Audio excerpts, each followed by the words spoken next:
નમસ્કાર. વેબિનારમાં જોડાયેલ દરેકનું સ્વાગત છે. આજે ગિરનારી મંડળનો 812મો વેબિનાર છે. વક્તા છે જુનાગઢ અને હાલ પૂના નિવાસી શ્રી જિજ્ઞેશભાઈ જોશી સાહેબ. જિજ્ઞેશભાઈ જોશી સાહેબ આજે આપણને બ્રહ્મ મુહૂર્તનો શાસ્ત્રોક્ત મહિમા વિશે માહિતી આપશે. એટલે કે બ્રહ્મ મુહૂર્તમાં જાગવા વિશે વિવિધ શાસ્ત્રોમાં જે મહિમા ગવાયો છે એના વિશે માહિતી આપશે. આયુર્વેદમાં પણ બ્રહ્મ મુહૂર્તમાં ઉઠવાનું મહિમા છે. એટલે વહેલા સૂવું અને વહેલા ઉઠવું એના વિશે આયુર્વેદમાં માહિતી આપેલ છે. તો શ્રી જિજ્ઞેશભાઈ જોશી સાહેબને વિનંતી કે તેઓ પોતાનું વક્તવ્ય શરૂ કરી શકે છે. નમસ્કાર સાહેબ. જય ધન્વંતરી. જય ધન્વંતરી સર. આજે આપણા ગિરનારી મંડળનો 812મો વેબિનાર છે. હું જિજ્ઞેશ જોશી બ્રહ્મ મુહૂર્તનો શાસ્ત્રોક્ત મહિમા વિશે મારું વક્તવ્ય આપવા જઈ રહ્યો છું. તો આ તબક્કે મારા પ્રેરણામૂર્તિ ડૉક્ટર કે.ડી. મિત્તલિયા સાહેબને મારા વંદન અને આ તબક્કે વેબિનાર દ્વારા જોડાયેલા દરેક મિત્રોને મારા જય ધન્વંતરી. ઓમ વાસુદેવાય વિદ્મહે શુદાહસ્તાય ધીમહિ તન્નો ધન્વંતરી પ્રચોદયાત. આ તબક્કે ધન્વંતરી ભગવાનને યાદ કરતા આપણે બ્રહ્મ મુહૂર્ત વિશે આજે થોડી વાતો કરીશું. તો સરળ પ્રયાસ અને સરળ પ્રાપ્તિ માટેનો શ્રેષ્ઠ સમય છે બ્રહ્મ મુહૂર્ત. બ્રહ્મ મુહૂર્ત સમયે તમારા આત્માને અમૃતથી ભરીને તમારા કાર્યો પણ દિવસભર એવા જ રહેશે. જેમ સમય મહાન છે, બ્રહ્મ મુહૂર્ત પણ મહાન છે. તેવી જ રીતે દરેક ક્રિયા અને વિચાર પણ દિવસભર એવા જ રહેશે.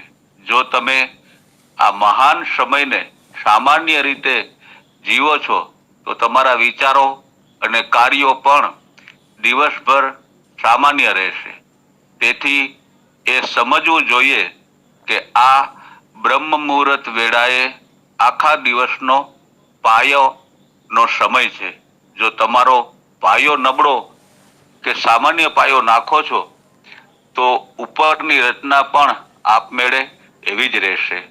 આ કારણોસર જેમ હંમેશા પાયા પર ધ્યાન આપવામાં આવે છે તેવી જ રીતે આખા દિવસનો પાયો એટલે કે સમય બ્રહ્મ મુહૂર્ત છે.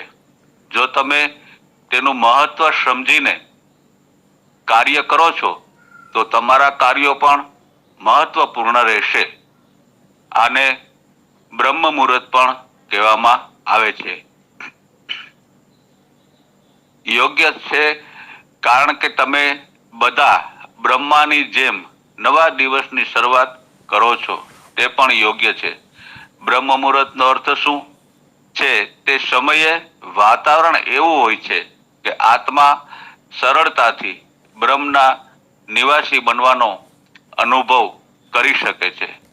અન્ય સમયે તમે પુરુષાર્થ કરો છો અને પોતાને ઘોંઘાટ અને વાતાવરણથી અલગ કરો છો અને તમે સખત મહેનત કરો છો, પરંતુ તે સમયે આ સખત મહેનતની જરૂર નથી.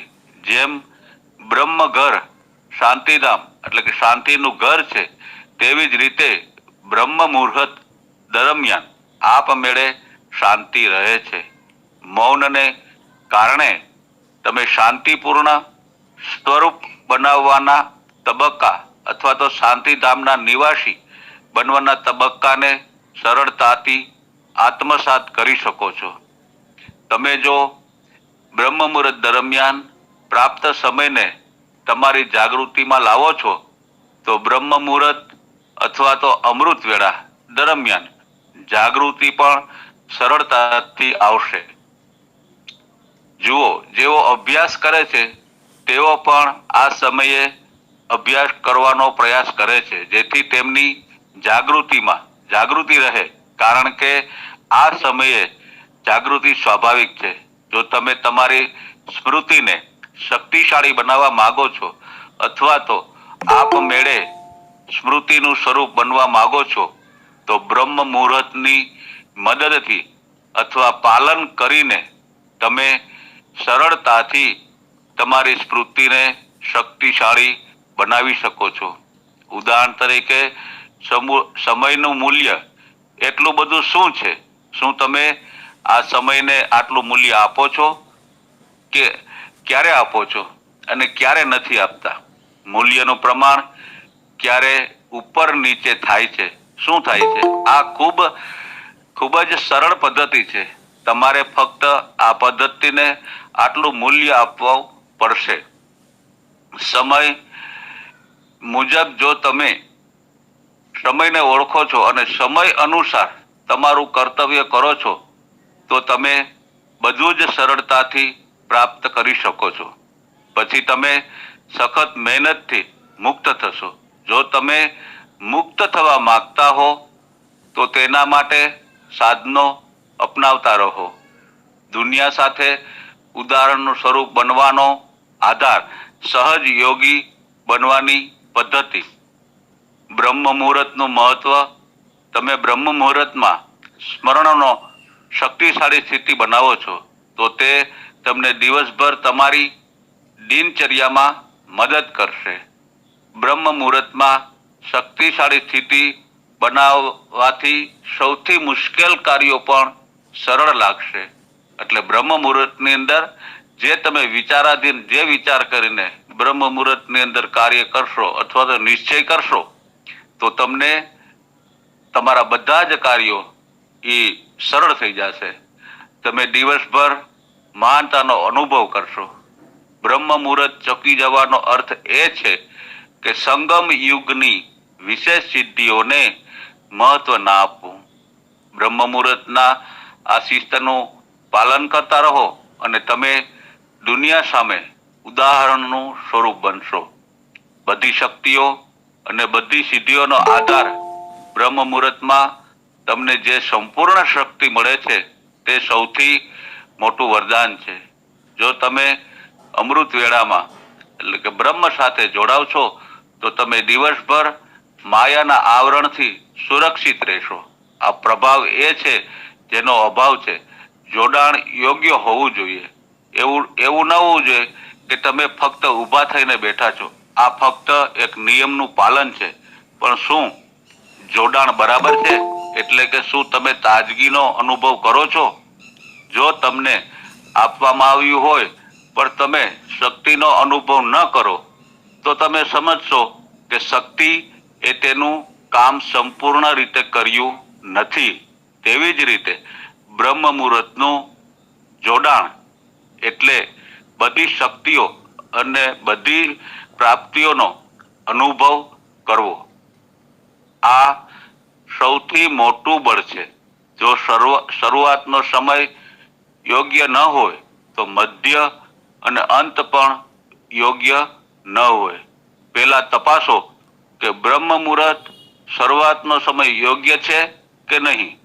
જો શરૂઆતનો સમય યોગ્ય ન હોય તો મધ્ય અને અંત પણ યોગ્ય ન હોઈ શકે.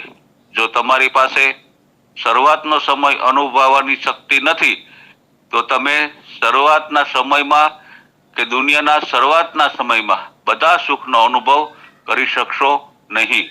ઉદાહરણ તરીકે આ આખા દિવસનો પ્રારંભ સમય છે.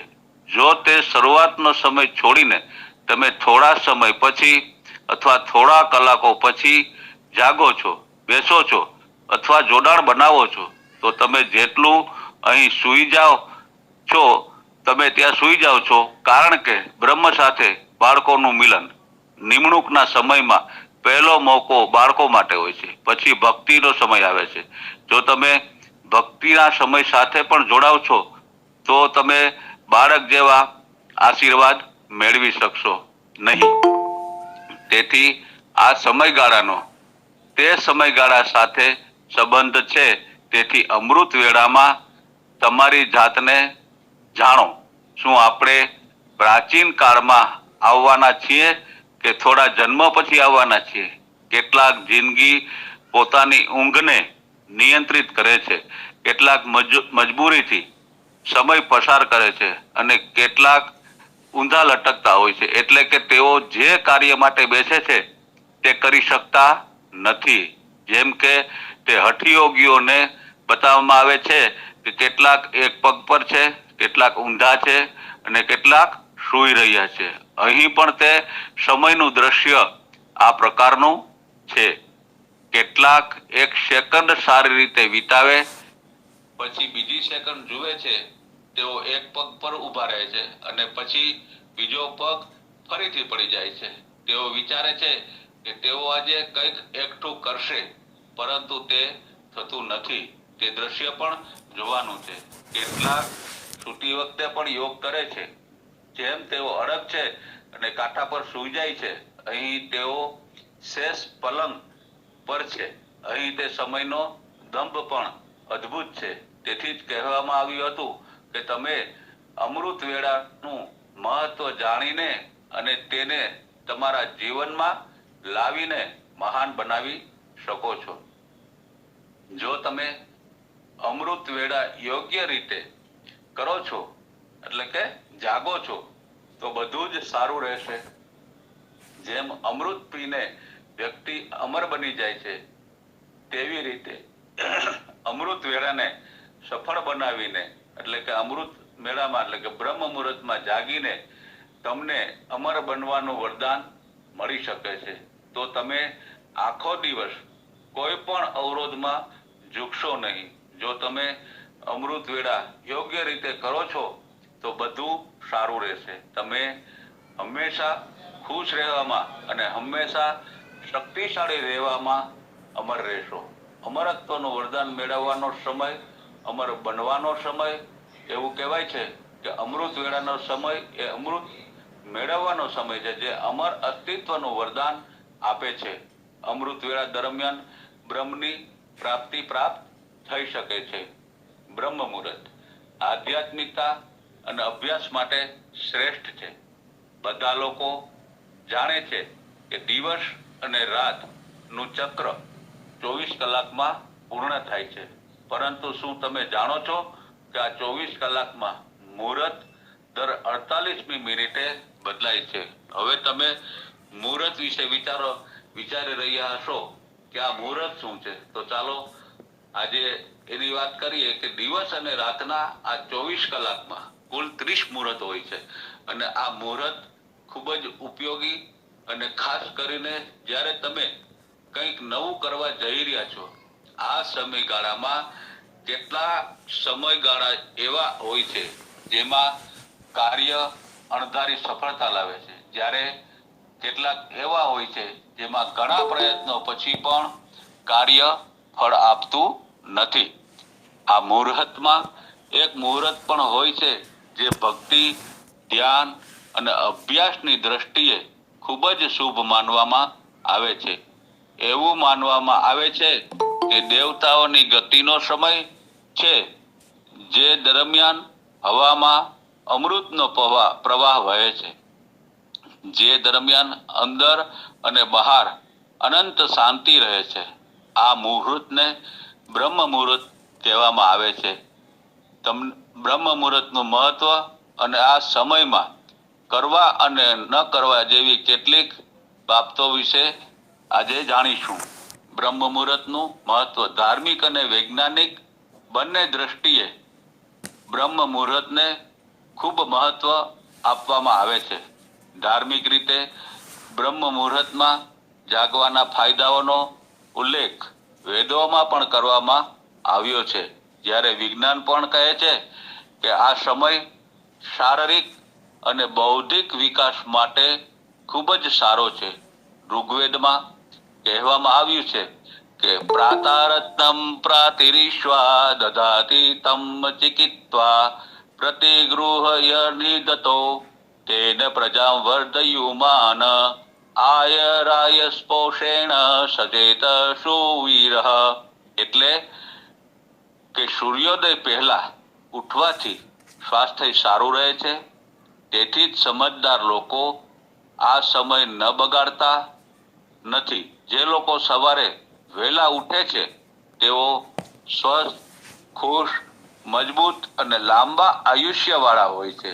તેવી જ રીતે સામવેદમાં પણ લખ્યું છે યદ્ય શૂર ઉદિતો રાગા મિત્રો અયર્મા સુવાતિ સવિતા ભગઃ.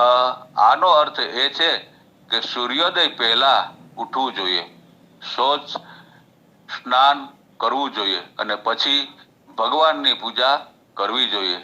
આ સમયની શુદ્ધ અને સ્વચ્છ હવા સ્વાસ્થ્ય અને સંપત્તિમાં વધારો કરે છે. તેવી જ રીતે અથર્વવેદમાં પણ કહેવામાં આવ્યું છે કે જે લોકો સૂર્યોદય પછી પણ જાગતા નથી તેમનું તેજ સમાપ્ત થાય છે. વૈજ્ઞાનિક બ્રહ્મ મુહૂર્ત વિશે આજે જાણીએ તો વૈજ્ઞાનિક સંશોધન દર્શાવે છે કે બ્રહ્મ મુહૂર્ત દરમિયાન વાતાવરણ પ્રદૂષણ મુક્ત હોય છે. આ સમયે વાતાવરણમાં ઓક્સિજનનું પ્રમાણ સૌથી વધુ હોય છે, જે ફેફસાને શુદ્ધ કરવા અને મગજને ઉર્જા આપવા માટે ખૂબ મહત્વપૂર્ણ છે. તે જ સમયે જ્યારે આપણે આ સમયે ઊંઘમાંથી જાગી છીએ ત્યારે મગજમાં એક જોમ અને તાજગી હોય છે. હવે બ્રહ્મ મુહૂર્ત દરમિયાન શું કરવું અને શું ન કરવું. બ્રહ્મ મુહૂર્તનો સમય સંધ્યા, વંદન, ધ્યાન, પ્રાર્થના અને અભ્યાસ માટે ખૂબ જ શુભ છે. વૈદિક રીતે સંધ્યા વંદન કરવું યોગ્ય છે. સંધ્યા વંદન પછી વ્યક્તિ ધ્યાન કરી શકે છે અને ધ્યાન પછી અભ્યાસ સંબંધિત કાર્ય કરી શકે છે. આ સમય ખાસ કરીને અભ્યાસ માટે ખૂબ જ ફાયદાકારક માનવામાં આવે છે. એટલા માટે માતા પિતા સવારે બાળકોને વહેલા જગાડે છે અને તેમને અભ્યાસ કરવાની સલાહ આપતા હોય છે. બ્રહ્મ મુહૂર્તના સમયે કેટલીક બાબતો ન કરવી જોઈએ, જેમ કે બ્રહ્મ મુહૂર્ત દરમિયાન ક્યારેય મનમાં નકારાત્મક વિચારો ન લાવવા જોઈએ.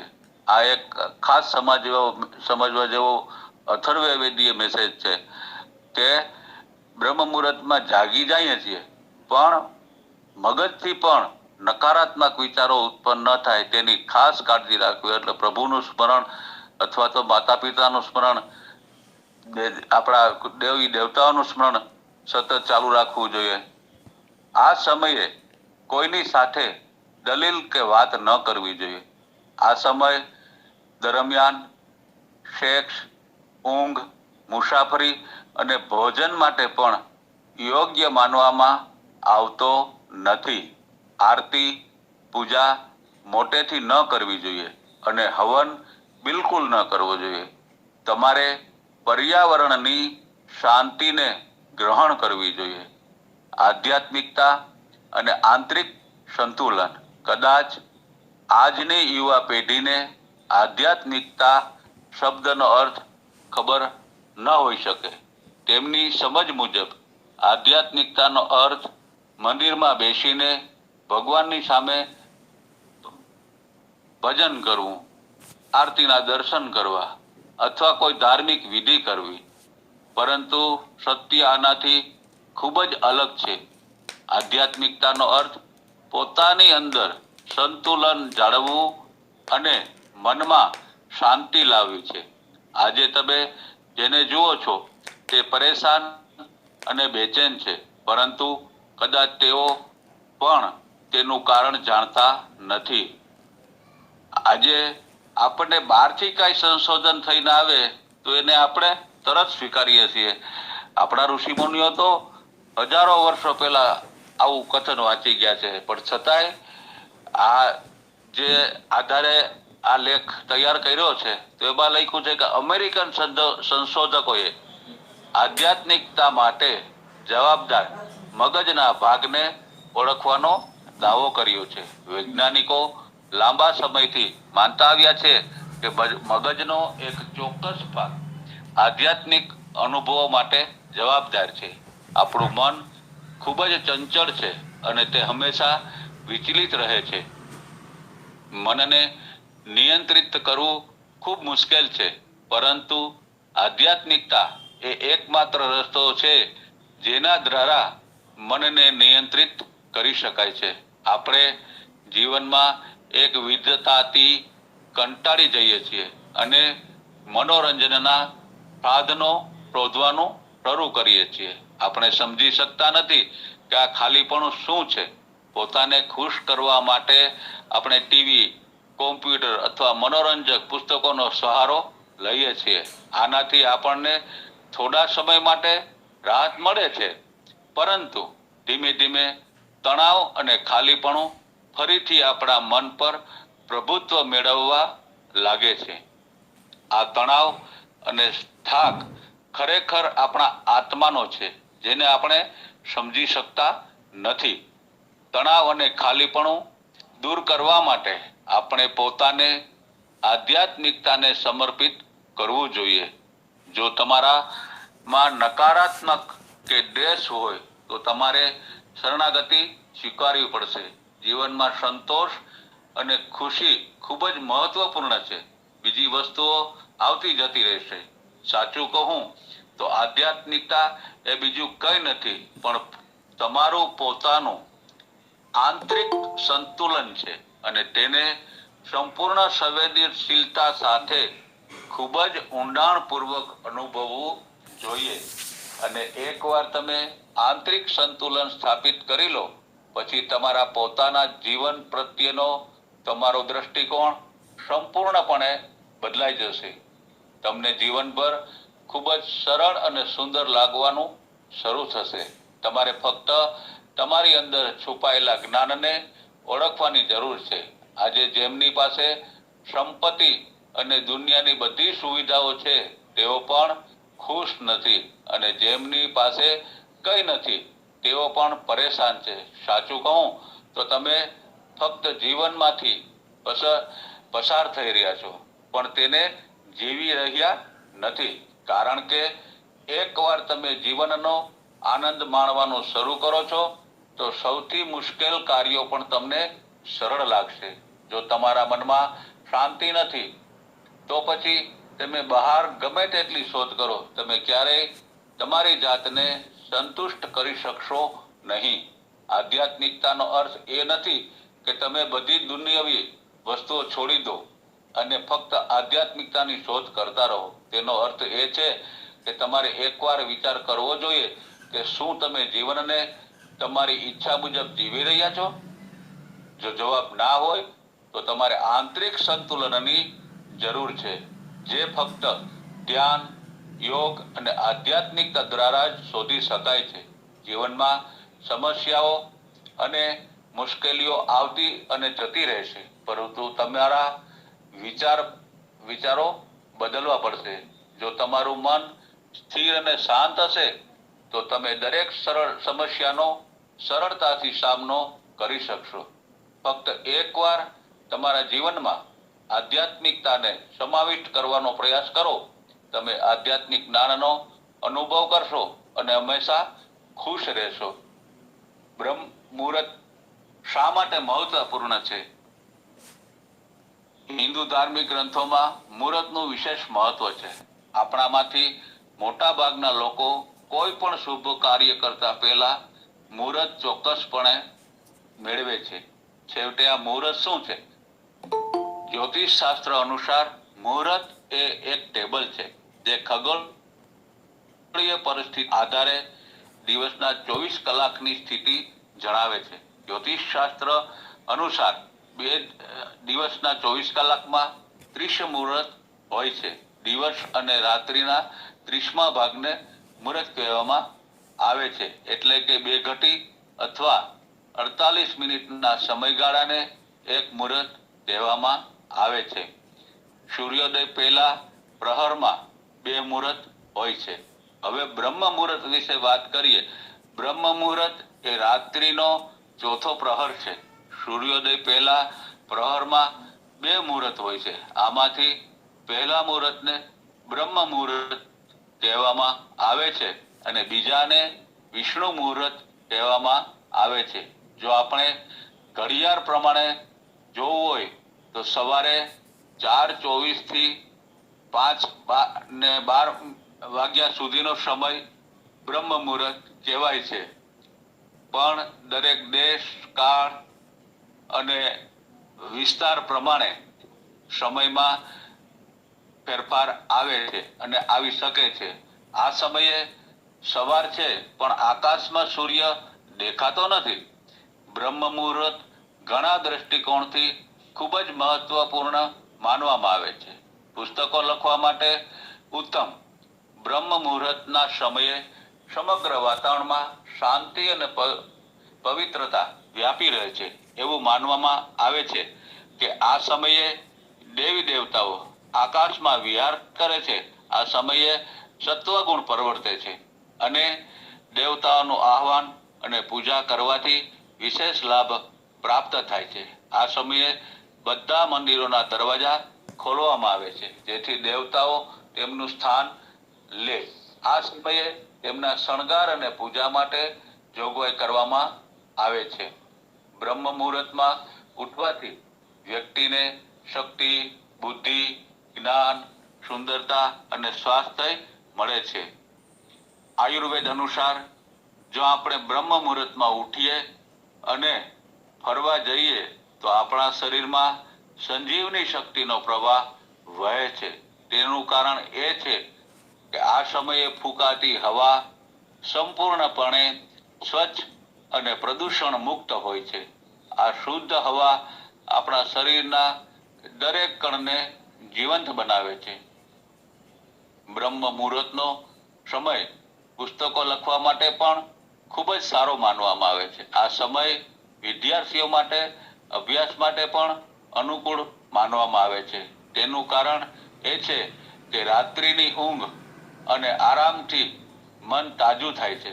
સવારે સંપૂર્ણ ઉર્જા સાથે અભ્યાસ શરૂ કરે છે. આ સાથે ચારે બાજુ ફેલાયેલી શાંતિ મનને ભટકવા દેતી નથી અને એકાગ્રતાથી અભ્યાસ કરવાનું શક્ય બને છે. વૈજ્ઞાનિક સંશોધન દ્વારા એ પણ સાબિત થયું છે કે બ્રહ્મ મુહૂર્ત દરમિયાન વાતાવરણમાં ઓક્સિજનનું સ્તર મહત્તમ હોય છે. આ સમયે હવા પ્રદૂષણ મુક્ત હોય છે. આ સમયે કરવામાં આવતી કસરત શરીરને મહત્તમ શુદ્ધ ઓક્સિજન પ્રદાન કરે છે અને આપણા ફેફસાની શક્તિને વધારીને લોહીને શુદ્ધ કરે છે. તેની અસર આપણા એકંદર સ્વાસ્થ્ય પર પણ દેખાય છે. બ્રહ્મ મુહૂર્તમાં આ કરો. બ્રહ્મ મુહૂર્ત જીવનના દરેક પાસા પર સકારાત્મક અસર કરે છે. આ સમયે કરવામાં આવેલ દરેક યોગ્ય કાર્ય અનેક ગણું પરિણામ આપે છે.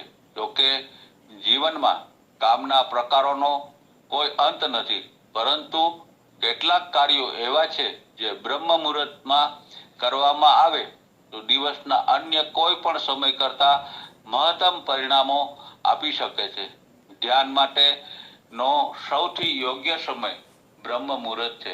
આ સમયે વાતાવરણ શાંત હોય છે, હવા સ્વચ્છ અને શુદ્ધ હોય છે. મનને વિચલિત કરવા માટે લગભગ કોઈ બહાના નથી. આ સમયે સંપૂર્ણ એકાગ્રતા સાથે કરવામાં આવેલું ધ્યાન આધ્યાત્મિક શુદ્ધિકરણમાં મદદ કરે છે, જેની સીધી અસર સાધકના શારીરિક અને માનસિક સ્વાસ્થ્ય પર તરત દેખાય છે. જો તમે ધાર્મિક વ્યક્તિ છો તો બ્રહ્મ મુહૂર્તનો સમય પૂજા પ્રાર્થના માટે સૌથી યોગ્ય માનવામાં આવે છે. આ સમયે દેવી દેવતાઓ પોતે નિજ મંદિરની અંદર મનુષ્યો દ્વારા મંદિરની અંદર ભગવાન વધારે છે તેથી તેઓ તમારા દ્વારા કરવામાં આવેલા આહવાન સ્વીકારે છે અને 1000 ગણું પરિણામ મળી શકે છે. સકારાત્મક અસર: જો તમે વિદ્યાર્થી છો તો અભ્યાસ માટે બ્રહ્મ મુહૂર્ત કરતા વધુ સારો સમય કોઈ હોઈ શકે નહીં. આ સમયે પર્યાવરણની શાંતિ, શરીર અને મનની તાજગી, શાંત મન, તાજી હવા, આ બધું મળીને વિદ્યાર્થી માટે એકાગ્રતાથી અભ્યાસ કરવાનું શક્ય બનાવે છે. આ સમયે કંઠસ્થ પાઠ મનમાં અંકિત થઈ જાય છે અને લાંબા સમય સુધી યાદ રહે છે. તમે બ્રહ્મ મુહૂર્તમાં વૈદિક રીતે સંધ્યા વંદન પણ કરી શકો છો. આ સમયે યોગ્ય વિધિઓ સાથે કરવામાં આવેલ સંધ્યા વંદન 1000 ગણું ફળદાયી છે. ભલે તમને ધર્મમાં રસ ન હોય છતાં પણ તમારા સારા સ્વાસ્થ્ય માટે બ્રહ્મ મુહૂર્તમાં ફરવા જાઓ. આ બ્રહ્મ તમારા જીવનની દરેક સ્વાસ્થ્ય સમસ્યાનો અંત લાવશે અને કોઈ પણ દવા કરતા સકારાત્મક અસર ઉત્પન્ન થશે. બ્રહ્મ મુહૂર્તમાં આ વસ્તુ ન કરવી જોઈએ. બ્રહ્મ મુહૂર્ત દરમિયાન કોઈ પણ પ્રકારની નકારાત્મકતાને તમારા જીવનમાં પ્રવેશવા ન દો. એટલે કે એવા ખોટા વિચારો આપણા શારીરિક અથવા તો સાંસારિક જીવન દરમિયાન કર્મ પ્રમાણે જે કાંઈ એવા સારા નરસા વિચારો આવતા હોય તો એને ત્યારે સંપૂર્ણ મગજની અંદર તાળું લગાવી દેવું જોઈએ. કારણ કે બ્રહ્મ મુહૂર્ત દરમિયાન જે કાંઈ ઈચ્છાઓ મન દ્વારા ઉત્પન્ન થાય છે તો એ મહદ અંશે તમારા પછીના કાળની અંદર ક્યાંક ને ક્યાંક સાચી સાબિત ઠરી શકે છે. આ સમય દરમિયાન કોઈ પણ પ્રકારની વાતચીત, ચર્ચા, તણાવ, લડાઈને ટાળો. આ સમય દરમિયાન ખાવા, મુસાફરી, માદક દ્રવ્યોનું સેવન વગેરે પણ પ્રતિબંધિત માનવામાં આવે છે. બ્રહ્મ મુહૂર્ત દરમિયાન શાંતિનું શાસન હોય છે, તેથી કોઈ પણ સંજોગોમાં તેને ખલેલ પહોંચાડશો નહીં. કેટલાક લોકો મોટા અવાજે પૂજાપાઠ કરે છે. તેઓ આ કરવા માટે ટેવાયેલા છે. બીજા દિવસે પૂજાની આ પદ્ધતિ અપનાવો. બ્રહ્મ મુહૂર્તમાં એવું કોઈ કાર્ય ન કરો જેનાથી અવાજ આવે, કારણ કે પર્યાવરણની શાંતિ આ સમયની વિશેષતા છે અને ખૂબ ફળદાયી પણ છે. બ્રહ્મ મુહૂર્તમાં સ્નાન કરો. સ્નાન કરવાનો શ્રેષ્ઠ સમય ક્યારે છે? કયા મંત્રોનો પાઠ કરવાથી સ્નાન પુણ્યમય બને છે? આપણા શરીરને બધા દેવી દેવતાઓનું નિવાસ સ્થાન માનવામાં આવે છે. શરીરમાં હાજર 7 ચક્રો પણ આની પુષ્ટિ કરે છે. તેથી દરેક સ્વસ્થ વ્યક્તિએ દરરોજ સ્નાન કરવું જોઈએ. મહાભારતમાં વ્યાસજીએ ગણેશજી દ્વારા સ્પષ્ટપણે લખ્યું છે કે ભગવાન કૃષ્ણ સ્નાન, ધ્યાન, દાન વગેરે કર્યા પછી તે જ સમયે બહાર આવતા હતા, જ્યારે સૂર્યદેવ પોતાના પ્રથમ કિરણથી પૃથ્વીને પ્રકાશિત કરતા હતા. બ્રહ્મ મુહૂર્તમાં સ્નાન કરવું શ્રેષ્ઠ માનવામાં આવે છે. બધા ઋષિ સંતો આ મુહૂર્તમાં સ્નાન કરતા હતા. એક શ્લોકમાં કહેવામાં આવ્યું છે કે સૂર્યોદય સમયે સ્નાન કરવાથી પણ ખૂબ જ સારા પરિણામો મળે છે. સૂર્યનારાયણને અર્ઘ્ય આપવાથી, સૂર્યનારાયણની હાજરીમાં તો પણ જીવનની અંદર, શરીરની અંદર જે કાંઈ રોગો ઉત્પન્ન થયેલા હોય અથવા તો ઉદ્ભવી રહ્યા હોય તો એનો સંપૂર્ણપણે નાશ થાય છે. સૂર્યોદય એવું કહેવાય છે કે સૂર્યોદય પછી સ્નાન કરવામાં જેટલો વિલંબ થાય છે તેટલો જ સ્નાનનો પુણ્ય પ્રભાવ ઓછો થાય છે. એટલે અહીંયા જે પુણ્ય પ્રભાવ છે તે શરીરની પંચમહાભૂતના શરીરને સૂર્ય નારાયણના જે કિરણોનો જે ફાયદો મળવો જોઈએ તે મહદ અંશે થતો નથી. તીર્થરાજ પ્રયાગ અને કાશી સ્નાન માટે શ્રેષ્ઠ માનવામાં આવે છે. આ સાથે બધી પવિત્ર નદીઓ અને તીર્થ સ્થાનોમાં સ્નાન કરવું એ ખૂબ જ શુભ માનવામાં આવે છે. જો તમે સ્થળોની મુલાકાત ન લઈ શકો તો તમને યાદ રાખવું પણ ફાયદાકારક છે. આ શ્લોક પણ લોકપ્રિય છે કે ગંગે ચ યમુને ચૈવ ગોદાવરી સરસ્વતી નર્મદે સિંધુ કાવેરી જલેસ્મિન સન્નિધિમ કુરુ. સ્નાન સમયે આપત્વમસી દેવેશ જ્યોતિષામ પતિરેવ ચ પાપમ નાશય મે દેવ વામનઃ કર્મભિઃ કૃતમ. કહેવાથી પાપનો નાશ થાય છે અને દુઃખ દારિદ્ર્ય નાશાય શ્રી વિષ્ણુ તોષણાય ચ પ્રાતઃ સ્નાનમ કરોમ્યદ્ય માગે પાપ વિનાશનમ.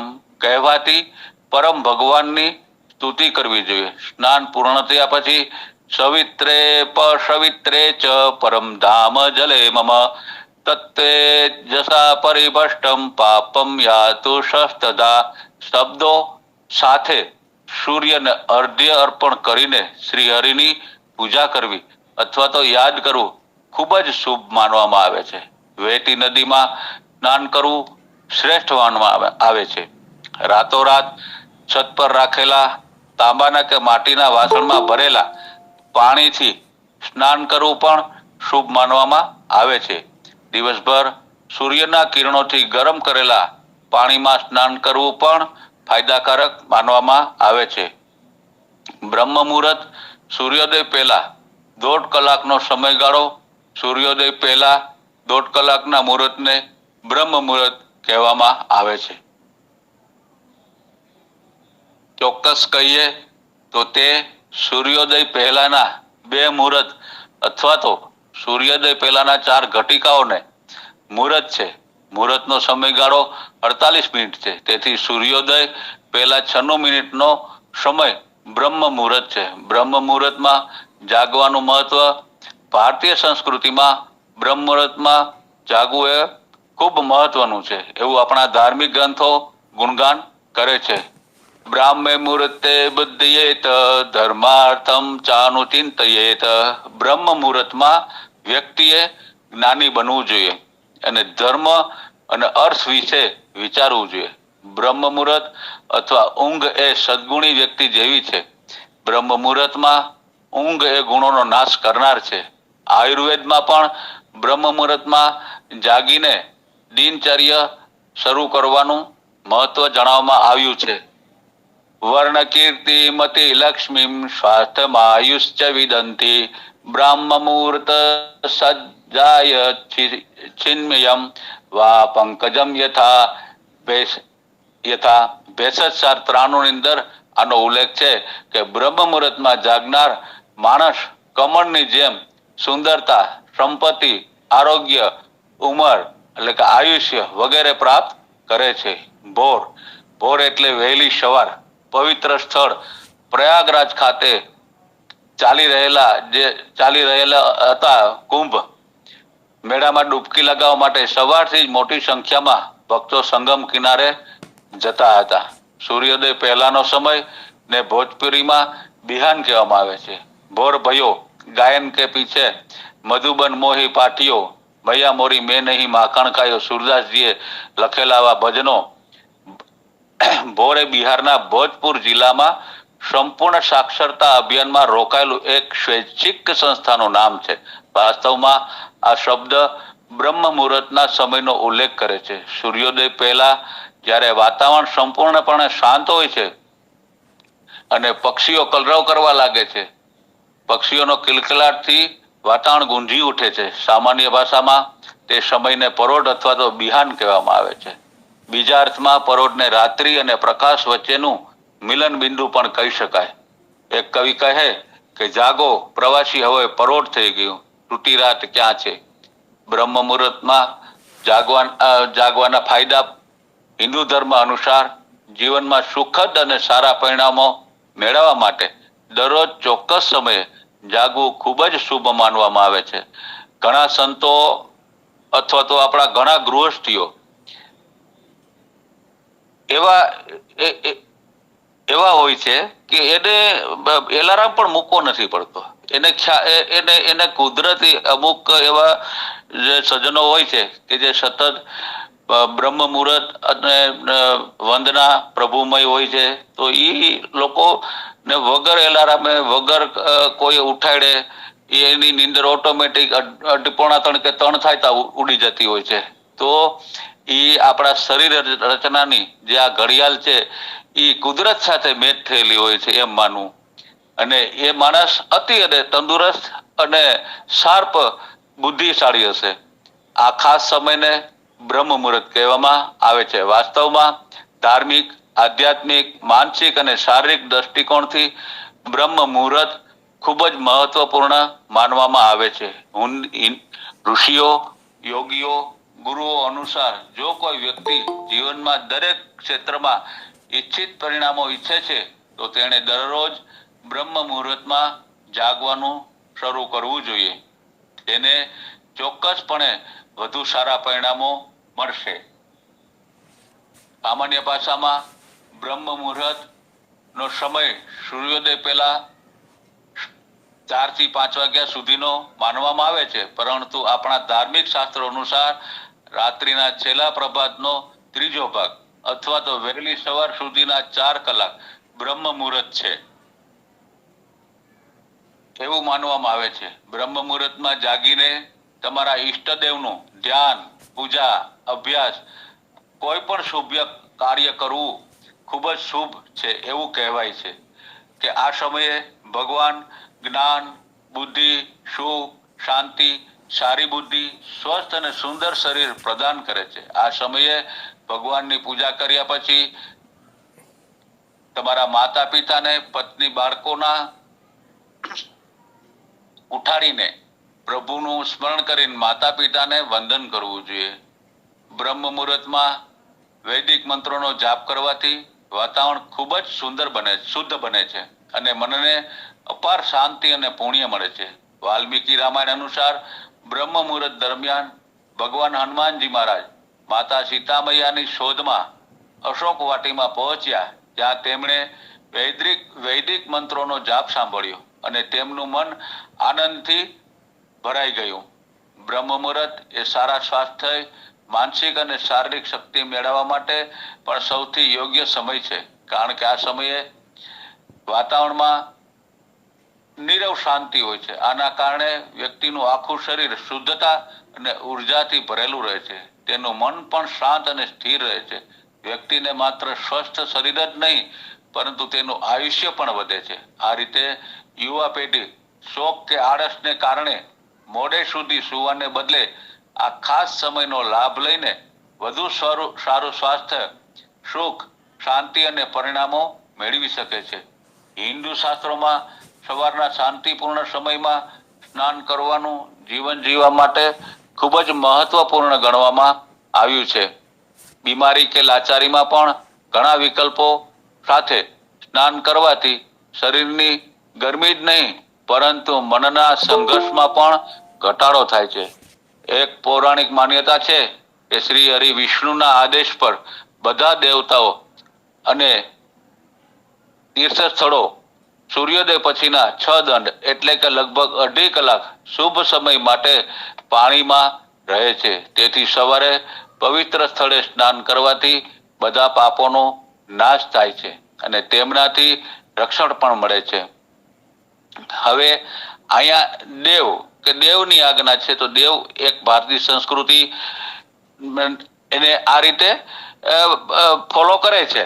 પણ પાણી તત્વ છે, જેમ જળ તત્વ છે, તો જળ તત્વ શરીરનો બધી રીતે રક્ષણ કરે છે. કે તમે કઈ રીતે સ્નાન કરો છો, તો કે જળ તમે તો પેલું તો કે તમારા પગ જ અંદર જાય છે. કોઈ પણ જળાશય હોય, તીર્થ સ્થાનના જળાશય હોય, તો પેલા આપણું પગ જાય છે, ધીરે ધીરે ધીરે કરીને નાભી, પછી છાતી, પછી આપણે એટલે તો સંપૂર્ણ વૈદિક રીતે તીર્થ સ્થળોની અંદર જો તમે સ્નાન કરો તો આ જ રીતે, અથવા તો પેલા વહેતી નદીઓ હતી, હવે તો અત્યારે સુકાઈ ગઈ. કાળક્રમે ચોમાસું આવે તો જીવિત થાય, પણ જેવું ચોમાસું ચાલુ જાય 2 મહિના કે 2.5 મહિના કે 3 મહિના પછી નદીઓ સંપૂર્ણ સુકાઈ જાય છે. તો ગામડામાં જે આપણું ગામડું છે, તો કે ગામડા જીવંત છે, તો જીવંત રહેવાનું કારણ કઈ બ્રહ્મ મુહૂર્ત સાચવતા હતા. ખાસ કરીને સંક્રાંતિ કે સૂર્ય ભક્તિ કે વિષ્ણુ ભક્તિના શુભ દિવસોમાં સવારે સ્નાન કર્યા વિના ધાર્મિક કાર્યો દોષપૂર્ણ માનવામાં આવે છે. સરળ શબ્દોમાં કહીએ તો તેનો અર્થ એ છે કે સવારે સ્નાન કરવાથી ઘણા ગુણો પ્રાપ્ત થાય છે. તેમાંથી પહેલું છે રૂપ એટલે કે સુંદરતા. આ ઉપરાંત શારીરિક શક્તિ, જ્ઞાન, ઉર્જા, માનસિક શક્તિ, શુદ્ધતા, પવિત્રતા, બુદ્ધિ, નિર્ણય લેવાની ક્ષમતા, ખ્યાતિ અને શ્રેષ્ઠતા, સ્વાસ્થ્ય પણ પ્રાપ્ત થાય છે. કારણ કે દરરોજ સારા વાતાવરણમાં શુભ સમયે સ્નાન કરવાથી શરીર સ્વસ્થ રહે છે અને મન અને મગજ પણ ઉર્જાવાન રહે છે. તેથી વ્યક્તિની ઉંમરમાં વધારો થાય છે, પરંતુ શુભ વિચારોના ઉદ્ભવને કારણે ભાગ્યના દેવતા પણ દયાળુ બને છે અને વ્યક્તિને જીવનમાં સુખ અને સમૃદ્ધિ મળે છે. એવું કહેવાય છે કે આ સમય દેવતાઓનો સમય છે. આ સમયે દેવતાઓ સમગ્ર બ્રહ્માંડ પર પોતાના આશીર્વાદ વરસાવતા હોય છે. જે વ્યક્તિ દરરોજ બ્રહ્મ મુહૂર્તમાં જાગે છે તેને તેની પૂજા, તેની પ્રાર્થના, તેની યોજનાઓનું ફળ ખૂબ જ જલ્દીથી મળે છે. તેનો અંતરાત્મા શુદ્ધ અને સ્વચ્છ રહે છે. ભગવાનના આશીર્વાદ હંમેશા તેના પર વરસતા રહે છે. તેથી સ્વસ્થ શરીર, સ્વસ્થ મન, વિચારો, સુખ, સમૃદ્ધિ, ખ્યાતિ અને ભગવાનના આશીર્વાદ મેળવવા માટે દરેક વ્યક્તિએ બ્રહ્મ મુહૂર્તમાં જાગવું જોઈએ. બ્રહ્મ મુહૂર્તનો મહિમા. બ્રહ્મ મુહૂર્ત શું છે તો કે આપણા ધાર્મિક શાસ્ત્રોમાં બ્રહ્મ મુહૂર્ત એ રાત્રિનો અંતિમ પ્રભાત છે, જે સૂર્યોદય પહેલા 4 કલાક એટલે કે કાઉન્સમાં 1.5 કલાક છે. આ સમય ઊંઘ છોડવાનો શ્રેષ્ઠ સમય છે. આ સમય સૂવું એ શાસ્ત્રોની વિરુદ્ધ છે. શાસ્ત્રોમાં કહેવામાં આવ્યું છે કે બ્રહ્મ મુહૂર્તે યા નિદ્રા સા પુણ્ય ક્ષયકારિણી. જે વ્યક્તિ બ્રહ્મ મુહૂર્ત દરમિયાન ઊંઘવામાં સમય વિતાવે છે તેના ગુણોનો નાશ થાય છે. વિજ્ઞાન અનુસાર પણ પર્યાવરણ સૌથી શુદ્ધ હોય છે. આ સમયે વાતાવરણ, વાયુ અને ધ્વનિ પ્રદૂષણથી બંનેથી મુક્ત હોય છે. આપણને શ્વાસ લેવા માટે અમૃત જેવી હવા પણ મળે છે, જે આપણા સ્વાસ્થ્ય માટે ખૂબ જ ફાયદાકારક છે. આપણે સૂયા પછી જાગીએ છીએ, તેથી શારીરિક અને માનસિક આરામ મેળવ્યા પછી આ સમય ભક્તિ અને જ્ઞાન પ્રાપ્તિ માટેનો શ્રેષ્ઠ માનવામાં આવે છે. બ્રહ્મ મુહૂર્તના સમયે આપણે બાળપણથી જ બ્રહ્મ મુહૂર્ત વિશે સાંભળતા આવ્યા છીએ. જો આપણે બ્રહ્મ મુહૂર્તમાં જાગીએ અને કોઈ પણ સાધના કરીએ તો તે સૌથી વધુ ફળદાયી હોય છે. બ્રહ્મ મુહૂર્ત વિદ્યાર્થી લઈને સંન્યાસી સુધી દરેક માટે ફાયદાકારક છે. લોકોને ઘણીવાર બ્રહ્મ મુહૂર્ત વિશે કેટલાક પ્રશ્નો હોય છે, જેમ કે દિવસના કયા ભાગમાં તે શરૂ થાય છે અને ક્યારે સમાપ્ત થાય છે. આપણા આ મુહૂર્તનો શ્રેષ્ઠ લાભ કેવી રીતે લઈ શકીએ, અથવા આ સમયે આપણે ધ્યાન અથવા કોઈ પ્રવૃત્તિ અથવા બને કરી શકીએ. તો 24 કલાકમાં 30 મુહૂર્ત હોય છે. બ્રહ્મ મુહૂર્ત એ રાત્રિનો ચોથો પ્રહર છે. સૂર્યોદય પહેલા પ્રહરમાં 2 મુહૂર્ત હોય છે. તેમાંથી પહેલો બ્રહ્મ મુહૂર્ત કહેવામાં આવે છે. દિવસ અને રાત્રિના 30મા ભાગને મુહૂર્ત કહેવામાં આવે છે. એટલે કે 2 ઘટી અથવા 48 મિનિટનો સમયગાળાને મુહૂર્ત કહેવામાં આવે છે. વાત પ્રાણવાયુનું પ્રમાણ સૌથી વધારે પ્રમાણમાં ઓક્સિજન હોય છે, જો ફેફસાનું શુદ્ધિકરણ માટે મહત્વપૂર્ણ હોય છે. શુદ્ધ હવાની ઉપલબ્ધતાને કારણે મન અને મગજ પણ સ્વસ્થ રહે છે. આ સમય દરમિયાન શરીરની સફાઈ પ્રતિબંધિત છે. આયુર્વેદ અનુસાર આ સમય દરમિયાન ફૂંકાતી હવાને અમૃત જેવી કહેવામાં આવે છે. બ્રહ્મ મુહૂર્ત દરમિયાન ઉઠવાથી અને ચાલવાથી શરીરમાં જીવન આપતી ઉર્જાનો સંચાર થાય છે. મુહૂર્ત બુદ્ધતે ધર્મચર ચાનું ચિંતયેત કાય કલેશશ્ચ તન્મૂલાન વેદાત વર્થમેવ ચ. ભગવાન શંભુ કુશ વૃક્ષની ટોચ પર રહે છે અને ગોવિંદ કુશ વૃક્ષની મધ્યમાં રહે છે.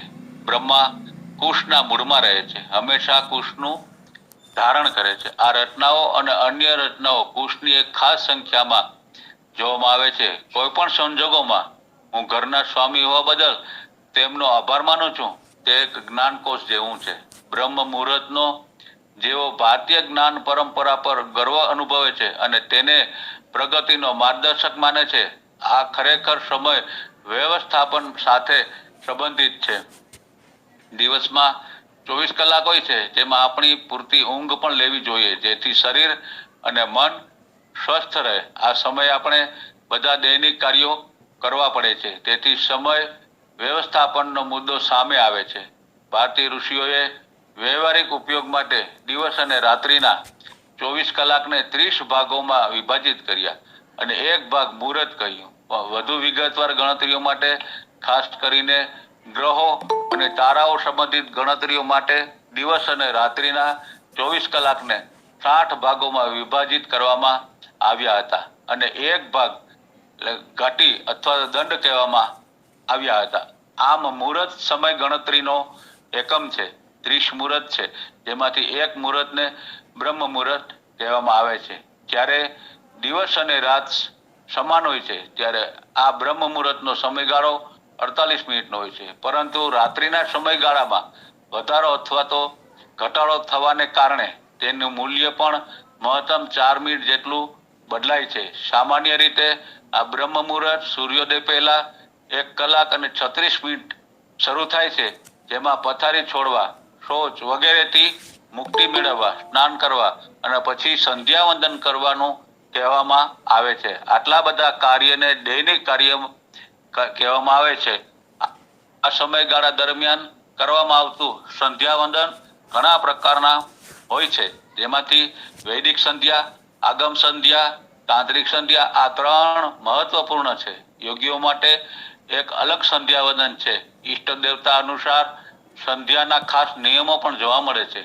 આ સંધ્યા વંદન ફક્ત સંસ્કૃતમાં જ જોવા મળતા નથી, પરંતુ પરંપરાગત રીતે લોક ભાષાઓમાં પણ જોવા મળે છે, જે સ્પષ્ટ કરે છે કે સમાજના બધા લોકો પોતપોતાના સંપ્રદાયો અને ગુરુ પરંપરા અનુસાર સવારનું સંધ્યા વંદન કરતા હતા. આ વિષય પણ અલગથી વિચાર કરી શકાય છે. આજે જીવનની વધતી જતી વ્યસ્તતાને કારણે આ પ્રાચીન સમય વ્યવસ્થાપન ખૂબ જ બગડ્યું છે. મહાનગરોના જીવનમાં ઘણી શિફ્ટમાં કામ કરતા લોકો માટે તેને ગોઠવવાનું મુશ્કેલ બન્યું છે, પરંતુ તેમના માટે આ વિષય વિશે યોગ્ય જ્ઞાન હોવું જરૂરી છે, જેથી તેઓ શક્ય તેટલું તેનું પાલન કરી શકે અને યાદ કરી શકે કે જ્યારે હું આખી રાત ટ્રેનમાં મુસાફરી કર્યા પછી સવારે પાછો ફરતો હતો, ત્યારે મારા પિતા કહેતા કે રોજિંદા કામકાજ કર્યા પછી, સ્નાન કર્યા પછી થોડો નાસ્તો કર્યો અને સૂઈ ગયા, પછી આખી રાત જાગવાની અસર ટૂંક સમયમાં દૂર થઈ જશે. તો આપણે સમયને અનુસરીને અને આપણા જીવનકાળ દરમિયાન જે કાંઈ પણ બંધનો આવે છે અથવા તો વિચારો આવતા હોય છે, તો એને શક્ય હોય ત્યાં સુધી ત્યજીને શક્ય હોય તેટલું મનની ઉપર ધ્યાન કેન્દ્રિત અથવા વિચારને કેન્દ્રિત કરીને બ્રહ્મ મુહૂર્તની અંદર ઉઠવું ખૂબ જ જરૂરી માનવામાં આવે છે. બ્રહ્મ મુહૂર્તમાં જાગૃતિ મહત્વપૂર્ણ છે. સુશ્રુત સંહિતામાં સ્વસ્થ માણસના લક્ષણો નીચે મુજબ જણાવવામાં આવ્યા છે. સમદોષ સમગ્નિશ્ચ સમધાતુ મલક્રિયા પ્રસન્નાત્મેન્દ્રિય યમાન સ્વાસ્થ્ય ઇત્યભિધીયતે. એટલે કે જેનું શરીર અને માનસિક ખામીઓ જઠર, અગ્નિ, ધાત્વાગ્નિ, પંચભૂતાગ્નિ, રસાદી, રસ, રક્ત, માંસ, ચરબી, અસ્થિ, મજા, શુક્ર, ધાતુઓ અને મળ સમાન હોય છે અને જેનો આત્મા, ઇન્દ્રિયો, મન ખુશ અને શુદ્ધ હોય તેને સ્વસ્થ કહેવાય છે. આ પરથી સ્પષ્ટ થાય છે કે શરીર, મન અને આત્મા બંને શુદ્ધ હોવા જોઈએ. આયુર્વેદનો પહેલો હેતુ સ્વસ્થ વ્યક્તિના સ્વાસ્થ્યનું રક્ષણ કરવાનો અને દર્દીના રોગોનો ઈલાજ કરવાનો છે. સ્વસ્થ જીવન જાળવવા માટે બ્રહ્મ મુહૂર્તમાં જાગવું જોઈએ. આ વાતનો અષ્ટાંગ સંગ્રહમાં સ્પષ્ટ ઉલ્લેખ છે. બ્રહ્મ મુહૂર્ત ઉત્તિષ્ઠતે સ્વાસ્થ્યો રક્ષાર્થમાં આયુષ સારી ચિંતા નિર્વર્ત્ય ક્રીત શૌચ વિદસ્તથ. શ્રુતુ સંહિતા સૂત્ર સ્થાન અધ્યાય 15 અષ્ટાંગ સંગ્રહ સૂત્ર 3.1 માં ઉપરોક્ત શબ્દ શરીર ચિત્ત નીચે મુજબ સમજાવેલા છે. તેણે બ્રહ્મ મુહૂર્ત પર ઉઠવું જોઈએ, જેમાં જૂના અને નવાનું વર્ણન કરવું જોઈએ. પોતાના જીવનનું રક્ષણ કરવા માટે તેને સ્વસ્થ ગતિથી મુક્ત કરવું જોઈએ. એટલે કે સ્વસ્થ જીવનનું રક્ષણ કરવા માટે વ્યક્તિએ બ્રહ્મ મુહૂર્ત પર જાગવું જોઈએ અને વૃદ્ધાવસ્થા અને અપચા વિશે વિચારવું જોઈએ. મળ, પેશાબ અને અન્ય ગતિનો ત્યાગ કરવો જોઈએ. આ સ્પષ્ટ કરે છે કે બ્રહ્મ મુહૂર્ત એ દિનચર્યાનો પ્રારંભિક સમયગાળો છે. જીર્ણ. અહીં આગલી રાત્રે લીધેલા ખોરાકનું પાચન અને અપચો સુધીનો ઉલ્લેખ કરે છે. ખોરાકનું પાચન પેટની અગ્નિની શક્તિ પર આધાર રાખે છે. એટલે કે ખોરાકની માત્રા અગ્નિની શક્તિને ધ્યાનમાં લેવી જોઈએ. સુશ્રુત સંહિતામાં આહારનું પણ મહત્વ સ્પષ્ટપણે જણાવાયું છે, જે નીચે મુજબ છે. તે જીવોના મૂળનો ખોરાક છે, જે ફરીથી તેમની શક્તિ, રંગ અને જોમ માટે છે. એટલે કે ખોરાક એ જીવનનું અસ્તિત્વનું મૂળ કારણ છે અને ખોરાક એ સ્થિતિ, શરીરની શક્તિ, રંગ અને ઉર્જાનું કારણ છે.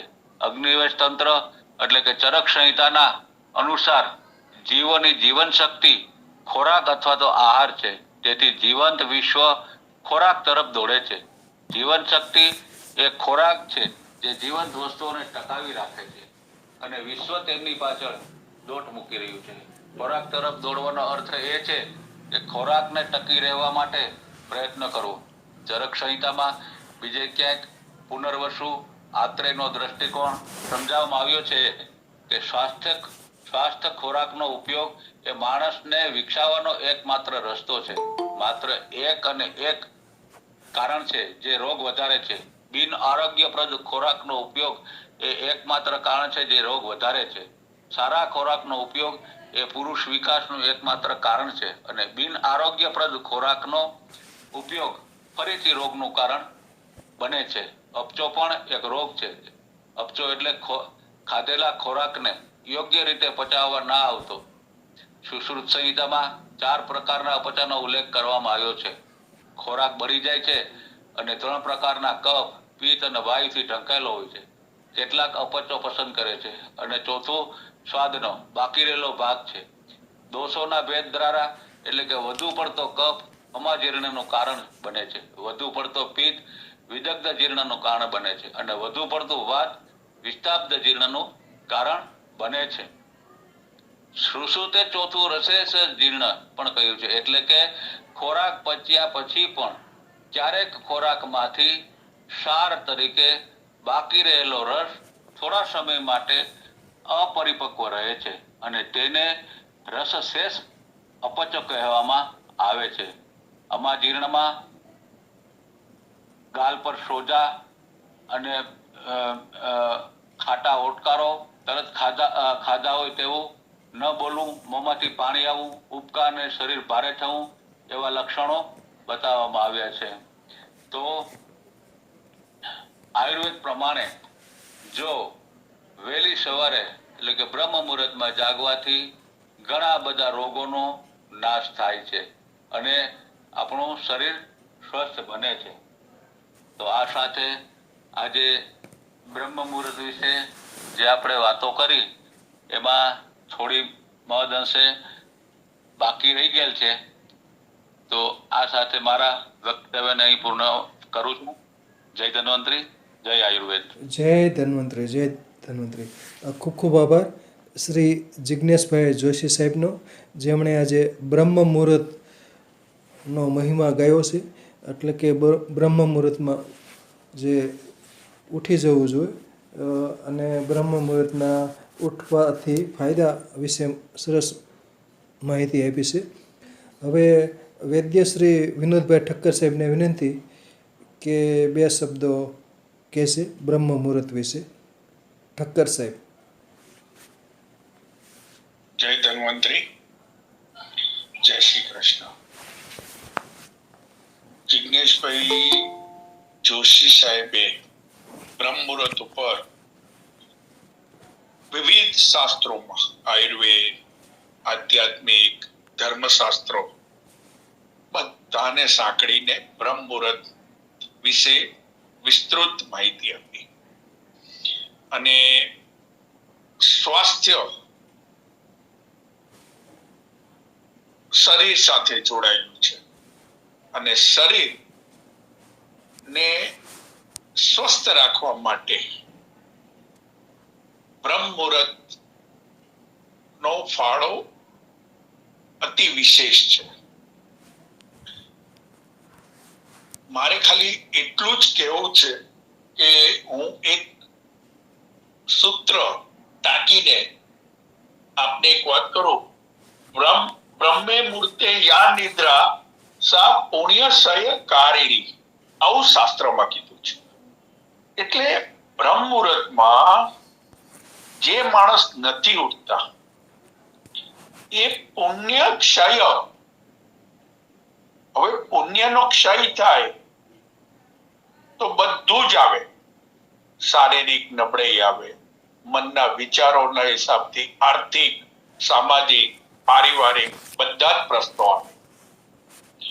અને નરસિંહ મહેતાએ પણ મારા અગાઉના વેબિનારમાં મેં આ ઉલ્લેખ કર્યો હતો કે નરસિંહ મહેતાએ એક બહુ સરસ વાત કરેલી છે એમના પદમાં કે સત રહે પાછલી જ્યારે ખટ ઘડી, સાધુ પુરુષે ને ન સોઈ રહેવું.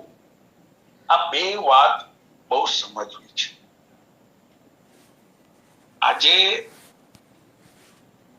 નવી છેલ્લા ત્રણ દાયકાની જો અભ્યાસ આપણે કરીએ, સ્થિતિ જોઈએ તો મહદ અંશે, હું એવું નથી કેતો 100%, પણ મહદ અંશે લોકો સૂર્યવંશી થઈ ગયા. સૂર્યોદય પહેલા ઉઠવાનું, કારણ કે રાતના મોડે સુધી જાગવું, પ્રવૃત્તિના હિસાબે, લાઈફસ્ટાઈલમાં બદલાવ આવવાથી આજે આ શક્ય નથી. અને એના પરિણામો પણ જોઈએ છે આપણે. આજે સ્ટ્રેસ જીવનમાં લોકોને વધતા ગયા, મનની સ્થિતિઓ, ઊંઘની ગોળી લેવી પડે, મનની અસ્થિરતા ન કહેવાય પણ ચંચળતા જરૂર કહેવાય, નિર્ણાયક શક્તિનો અભાવ જોવા મળ્યો. આજે એક તટસ્થ જે મનોબળ હોવું જોઈએ એ લોપ થતો દેખાય છે. અને આધુનિક વિજ્ઞાને પણ એક સંશોધન કર્યું છે. મારા વેબિનારમાં કીધું હતું, અત્યારે મને કદાચ એ મેટોલિન કે મેલોનિન એવું કંઈક છે, એવું તત્વ સાહેબ મેલેટોનિન. હા, મેલેટોનિન. હવે એવું તત્વ બ્રહ્મ મુહૂર્તમાં મગજમાંથી નીકળે છે. હવે આ વાતનું પ્રમાણ આપણા યોગ શાસ્ત્રના નિષ્ણાતો અને એમાં પણ જે હઠયોગી અને જે ખેચરી મુદ્રા ના ઉપાસક હતા એ લોકો તાળવામાં એ જીભને વારી અને એ અમૃતપાન સવારમાં બ્રહ્મ મુહૂર્તમાં કરતા. હવે વિજ્ઞાને શોધ્યું એટલે આપણે એમ કહીએ કે આયુર્વેદ ખોટું, આપણા શાસ્ત્રો ખોટા. પણ આપણી યોગની વિદ્યામાં આ ખેચરી મુદ્રા દ્વારા જે યોગીઓએ એનું અમૃતપાન કર્યું છે એ સિદ્ધ બન્યા.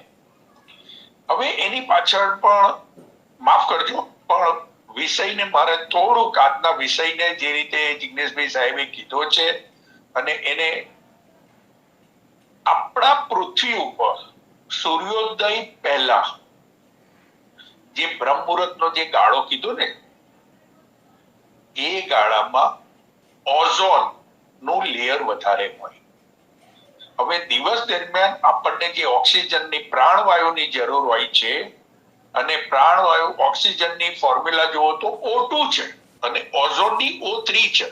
અને અગાઉના મારા એક વેબિનારમાં પણ કીધું હતું કે મગજને કાર્યરત રહેવા માટે જે પ્રાણવાયુ આપણે ગ્રહણ કરીએ છીએ એનો 30% જથ્થો તો મગજને કાર્યરત રહેવા માટે જોઈએ છે. તો એ વિચારો કે 1 કિલો ને 200 ગ્રામનું મગજ અને એને જો આટલું 70 કિલોની કાયામાં એને 30% ઓક્સિજન જો કાર્યરત રહેવા માટે જોઈતું હોય તો દિવસ દરમિયાનમાં ઘટ કેટલી આપણને ઓક્સિજનની પડે. એ સતી પૂર્તિ જો આપણે બ્રહ્મ મુહૂર્તમાં ઉઠી અને સાધના જપ તપ કરીએ તો એ ઓક્સિજનનો જે પ્રમાણનું શ્વસન ક્રિયા દ્વારા આપણા શરીરમાં જે વૃદ્ધિ થાય છે એ દિવસ દરમિયાનની ઘટને પૂર્તિ આપે છે, એટલે આપણે સ્વસ્થ રહી શકીએ છીએ. આ બહુ સમજવા જેવી છે. અગાઉના વેબિનારમાં મેં આના ઉપર વિસ્તૃત જ્યારે બ્રહ્મ મુહૂર્ત ઉપર બોલવાનું હતું ત્યારે હું બોલ્યો છું, અને આ જ વસ્તુ આજે આપણે જે અનુભવી નથી શકતા એ આપણે સૂર્યવંશી થયા એટલે આપણે થાકી જઈએ, સાંજે આપણને હાથ પગ તૂટતા દેખાય, અરુચિ મનની અંદર શરીરની અંદર આ બધું જે જણાય છે એનું સમાધાન બ્રહ્મ મુહૂર્તમાં ઉઠીને 1 મહિનો પ્રયોગ કરવા જેવો છે. કદાચ આપને એ અનુભૂતિ જણાઈ આવશે. આટલું કઈ વિરામ લઈશ. જય ધન્વંતરી. અસ્તુ. જય ધન્વંતરી. ખૂબ ખૂબ આભાર વૈદ્યશ્રી વિનોદભાઈ ઠક્કર સાહેબનો, સરસ માહિતી આપી. હવે શ્રી સંજયભાઈ ત્રિવેદી સાહેબ બ્રહ્મ મુહૂર્ત વિશે થોડોક અભિપ્રાય આપશે અને પોતાનું. શ્રી સંજયભાઈ ત્રિવેદી સાહેબ.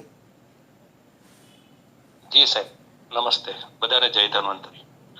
બહુ સરસ વિષય હતો અને જિજ્ઞેશભાઈએ સરસ ન્યાય પણ આપ્યો વિષયને, અને દરેકના જીવનમાં ઉપયોગી ને મહત્વની વાત છે આ બ્રહ્મ મુહૂર્તમાં ઉઠવાની.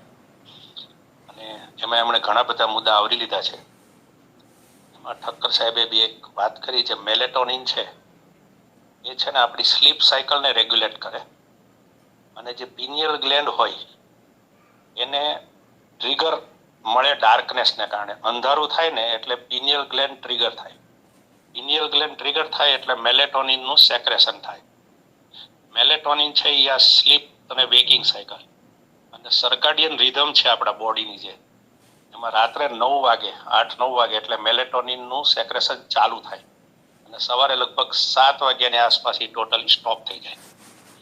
એટલે આખી પ્રક્રિયા જેવી રીતે શરીરની ગોઠવાયેલી છે કે જેવો સૂર્યાસ્ત થાય એટલે આપણે ઊંઘવું જોઈએ અને સૂર્યોદય પહેલા આપણે ઉઠી જવું જોઈએ. એ આધુનિક વિજ્ઞાન પ્રમાણેનો આખો સિદ્ધાંત છે કે જે આપણા ઋષિ મુનિઓ જાણતા હતા. અને બ્રહ્મ મુહૂર્ત એ બ્રહ્મ શબ્દ છે એટલે કે બ્રહ્મા ઉપરથી આવે, એટલે કે સૃષ્ટિનું સર્જન. એટલે નિત્ય પ્રલય થતો હોય છે આ સૃષ્ટિમાં. જે પ્રલય છે એમાં એક નિત્ય પ્રલય છે. એ સવારે સૃષ્ટિનું સર્જન થાય છે, રાત્રે સૃષ્ટિ છે એનો વિલય થાય છે. એટલે સમગ્ર આજના મનુષ્ય સિવાય, જે સાહેબે કીધું ને કે હવે બધા સૂર્યવંશી થઈ ગયા છે, આજના માણસ સિવાયના માણસો સૃષ્ટિની પ્રક્રિયા ચાલુ થાય એટલે કે સમગ્ર સૃષ્ટિમાં વનસ્પતિ, પ્રાણી, પક્ષી એ બધા જ સૂર્યોદયની પહેલા જાગૃત થઈ જાય છે. સૃષ્ટિમાં એક નવ સંચાર થાય છે. એ જ વખતે ઉઠવું જોઈએ. બીજું કે સત્વ, રજસ ને તમસ જે ત્રિગુણાત્મક પ્રકૃતિ છે એમાં જે બ્રહ્મ મુહૂર્તનો સમય છે ને સત્વનો, પ્રકાશ અને જ્ઞાનનો સમય છે. પછી બપોરનો સમય છે રજસનો છે, અને સાંજનો રાતનો સમય છે તમસનો છે, જે પ્રમાદ ને આળસ કે જેમાં રેસ્ટ. એટલે એ જે સાત્વિક ગુણ હોય સવારે એનો લાભ આપણને બ્રહ્મ મુહૂર્તમાં મળે. અને અપાન અને પ્રાણ એ સૌથી વધારે એક્ટિવેટ એ સમયમાં હોય છે સૂર્યોદય પહેલા. એટલે પ્રાણ શક્તિ આપણે જાણીએ છીએ કે જે આપણો શક્તિનો સંચાર છે સમગ્ર જીવનને ચલાવવા માટે. એટલે એ પ્રાણ અને અપાનનો સૌથી યોગ્ય સમય, એ સૌથી વધારે એક્ટિવેશન એ સમયમાં હોય છે. એ સિવાય આપણે જોઈએ તો જે ઓઝોનની વાત પણ થઈ કે ઓઝોનનું કામ શું છે, તો કે સ્ટેબલ એન્વાયરમેન્ટ જે આપણા માટે લાભદાયી છે એ ઓઝોનને કારણે એના અલ્ટ્રાવાયોલેટ બી રેડિયેશન છે સૂર્યનું એને બ્લોક કરે સવારમાં ઓઝોન. એટલે એ વખતે જે ક્લાઇમેટિક કન્ડિશન હોય છે ને એ સૌથી ફેવરેબલ હોય છે. આ બધી વિજ્ઞાનની વાતો છે. પણ આપણી તકલીફ એ છે કે આપણે શાસ્ત્રને અને વિજ્ઞાનને જુદું જુદું ગણીએ છીએ. જે મોડર્ન સાયન્સ છે એ વિજ્ઞાન છે, બાકીનું શાસ્ત્ર છે. પણ સૌથી જો સટલ સાયન્સ હોય ને તો એ આપણું શાસ્ત્ર છે, કારણ કે કઈ એમને કોઈને વિચાર આવ્યો નથી કહી દીધું ઋષિ મુનિઓએ કે બ્રહ્મ મુહૂર્તમાં ઉઠી જવું એમ. એની પાછળ તો કેટલા બધા પ્રયોગો, કેટલું બધું ચિંતન, એના વૈજ્ઞાનિક પાસાઓ આ બધું જોઈને નક્કી કર્યું છે. એટલે ખરેખર આપણે આ સમયનો ખૂબ લાભ લેવો જોઈએ અને બહુ ઉપયોગી વેબિનાર રહ્યો. એટલે જેને સાયન્સની રીતે સમજાતું હોય એને સાયન્સની રીતે, અને આધ્યાત્મની રીતે સમજાતું હોય એમને આધ્યાત્મની રીતે. પણ આ સવારે આપણે ઉઠવાનો નિયમ લેવો જોઈએ બ્રહ્મ મુહૂર્તમાં. અને આમાં ખાલી એક જિજ્ઞેશભાઈને પૂછો ને, અષ્ટાંગ હૃદયમાં છે ને છેલ્લો પ્રહર કીધો છે, એટલે કે 3 થી 6 ને બ્રહ્મ મુહૂર્ત કીધું છે. અને બાકી જેમ 48 મિનિટનો ટાઈમ છે એ બરાબર, કે 48 મિનિટ સૂર્યોદય પહેલા એ બ્રહ્મ મુહૂર્તનો શ્રેષ્ઠ સમય છે એ વાત છે. પણ અષ્ટાંગ હૃદયમાં જે 8 પ્રહર છે એમાંથી છેલ્લો પ્રહર છે રાત્રિનો, એને બ્રહ્મ મુહૂર્ત કીધું છે, 3 થી 6 ને. એટલે બ્રહ્મ મુહૂર્ત પણ ટૂંકમાં સૂર્યોદયના એટલીસ્ટ 48 મિનિટ પહેલા, 48 મિનિટ છે એનો આપણે આ ધ્યાનને એના માટે લાભ લેવો જોઈએ. અને એની પહેલા ઉઠી અને જ્યારે અપાન વાયુ સક્રિય હોય ત્યારે આપણું જે મળ વિસર્જન કે પ્રાતઃક્રિયા છે એ પતાવી જોઈએ એવું સમજી શકાય. જિજ્ઞેશભાઈ જોશીને ધન્યવાદ. અસ્તુ. વાહ વાહ, ખૂબ ખૂબ આભાર શ્રી સંજયભાઈ ત્રિવેદી સાહેબનો, સરસ પૂરક માહિતી આપી. હવે આજે મહેશભાઈ રાવળ સાહેબ જોડાયેલ છે. મહેશભાઈ રાવળ સાહેબને વિનંતી કે તેઓ બ્રહ્મ મુહૂર્ત વિશે વધુ પ્રકાશ પાડે. શ્રી મહેશભાઈ રાવળ સાહેબ. હાજી, નમસ્તે સાહેબ. નમસ્તે નમસ્તે. હા, હવે જિજ્ઞેશભાઈએ બહુ સરસ વાત કરી, ઠક્કર સાહેબે એનાથી પણ વધારે સારી કરી, અને સંજયભાઈએ એનાથી પણ વિસ્તૃત સરસ કરી વાત કરી. ને આ ખરેખર બહુ અદ્ભુત છે. હવે બ્રહ્મ એટલે બ્રહ્માંડની ટોટલ એનર્જીનો જથ્થો, એટલે બ્રહ્મ તો એક સમરસ તત્વ છે, મેગ્નેટિક ફિલ્ડ છે આખું. હવે એ વખતે, અને એ જે હોર્મોન્સની વાત કરી સાહેબે, મેલેટોનિનની, તો જે આપણે ન્યુરોન છે મગજમાં 80,000 કરોડ ન્યુરોન હોય છે, અને 2 ન્યુરોનની વચ્ચે જગ્યા હોય એમાં આ ડોપામાઇન, સેરોટોનિન, મેલેટોનિન, એન્ડોસ્પિન, એ બધા જ હોર્મોન્સ તૈયાર થતા હોય છે. અને હોર્મોન્સ છે બધા રસ છે. એટલે આપણા શાસ્ત્રમાં પ્રભાતિયા છે, એ બધા કૃષ્ણનો વિશે વધારે મહત્વ છે. બીજાનું મહત્વ નથી એવું નથી, પણ કૃષ્ણ છે એ રસાધિપતિ છે, એટલે રસેશ્વર છે અને રાસેશ્વર છે. એ હોર્મોન્સ નું મેનેજમેન્ટ પણ કરી શકે છે અને હોર્મોન્સ ને ક્રિએટ પણ કરી શકે છે. અને એમાં ઉત્સવ આવે છે, તો માણસને ઉત્સવ પ્રિય માનવા, તો માનવને ઉત્સવ પ્રિય છે, એનાથી બધા હોર્મોન્સ તૈયાર થાય છે. તો સવારનો બ્રહ્મ મુહૂર્તનો ટાઈમ છે, જેમ સંજય સાહેબે કીધું કે ભાઈ 3 થી 6 નો ટાઈમ, એ પહોરની વાત કરી, સાહેબે 48 મિનિટની વાત કરી, એ જ્યોતિષની ગણિત્રે બ્રહ્મ મુહૂર્ત કીધું. પણ આખરે તો ટૂંકમાં એ સમય છે એ બ્રહ્મને મેળવવાનો, બ્રહ્મની અનુભૂતિ, મેળવવાનો નહીં, અનુભૂતિ કરવાનો. કારણ કે આપણે બધા એમાં ઓતપ્રોત તો છીએ જ બ્રહ્મ તત્વમાં, પણ એની અનુભૂતિ મહત્વની છે, એના ફિલિંગ્સ આવવા જોઈએ આપણને. એટલે એ ખૂબ સરસ વાત કરી સાહેબે, સંજયભાઈએ ખૂબ સરસ વાત કરી. હા, બાકી તો બધું દેવતાઓ છે, તો દેવતાઓ એટલે તો અગ્નિ, અગ્નિ એટલે ઉર્જા, એનર્જી, ચેતના. તો દરેક દેવતાઓનું પ્રાધાન્ય ત્યારે હોય છે, તો ત્યારે આ દૈવત તત્વ જે છે એ વધારે એક્ટિવ હોય છે, અને આખા ચેતાતંત્રને એક્ટિવ કરે છે, અને આખો દિવસ એની ઉર્જા આપણા શરીરમાં રહે છે. એટલે માણસના સંકલ્પો પૂરા થવાની ક્ષમતા વધી જાય છે બ્રહ્મ મુહૂર્તમાં ઉઠવાથી, બ્રહ્મ મુહૂર્તમાં જપ કરવાથી, જે કંઈ કરતા હોય એનાથી. અસ્તુ. વાહ વાહ, સરસ માહિતી આપી, ખૂબ સરસ. આભાર શ્રી મહેશભાઈ રાવળ સાહેબનો, સરસ માહિતી આપી. એટલે કે આપણે જિજ્ઞેશભાઈ જોશી સાહેબે સરસ માહિતી આપી. બ્રહ્મ મુહૂર્ત